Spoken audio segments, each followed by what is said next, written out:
ating pinakamamahal na Panginoon Jesus. Amen. God bless you po sa ating mahal na kapatid na pinagpala ng ating pinakamamahal na Panginoon Jesus. Praise the Lord. Hallelujah. Sabi niya, nakita niya, mga mahal, ng kanyang mahal na kapatid na napakalaking kaibahan nung sila po ay naglilingkod sa ating mahal na Panginoon Jesus at nung sila ay hindi pa naglilingkod. Amen. Napakalaking kaibahan. Amen. Praise the Lord. Hallelujah. Bakit?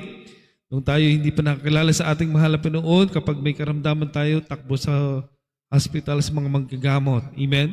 Ngunit ngayon, kung tayo magkaroon ng karamdaman, mahal na Panginoon, patawad lang po. Amen? Tayo po pinagagaling na ating mahal na Panginoon. Pag may problema, mahal na Panginoon, tulungan mo po ako. Amen?